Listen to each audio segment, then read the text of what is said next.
work's really been going on, research work on this issue, since about the 1970s, when people first showed that homicide rates were higher in more unequal countries, and also life expectancy was lower.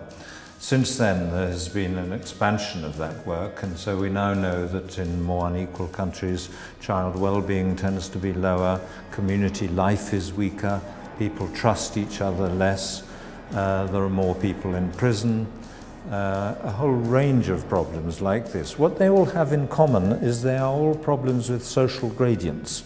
So although you get obviously ill health and violence at the top of society, they're all more common at the bottom.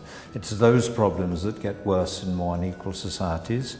The surprise is it's not just worse amongst the poor, it's worse amongst the vast majority of the population.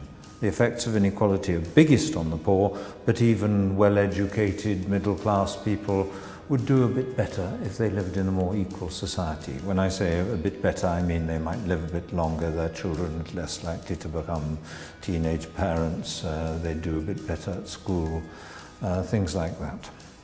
I think the reason why inequality has been increasing in so many countries, most of the developed countries and many of the developing countries, is really the rise of neoliberal ideology as a worldwide ideology since about 1980.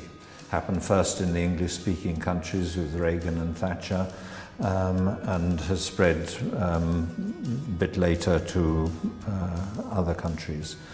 It went with, if you like, the weakening of any countervailing ideology contained in, I suppose, the Labour movement, social democratic parties, perhaps even the fear of communism, which seemed to have moderated capitalism.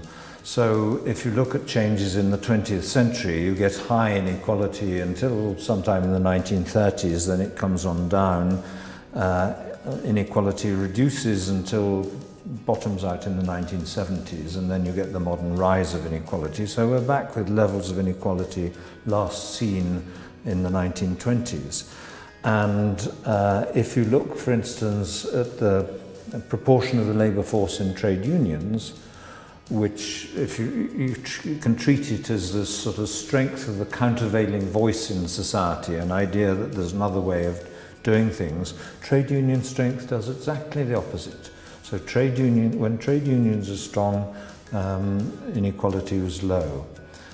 You find that in one country after another.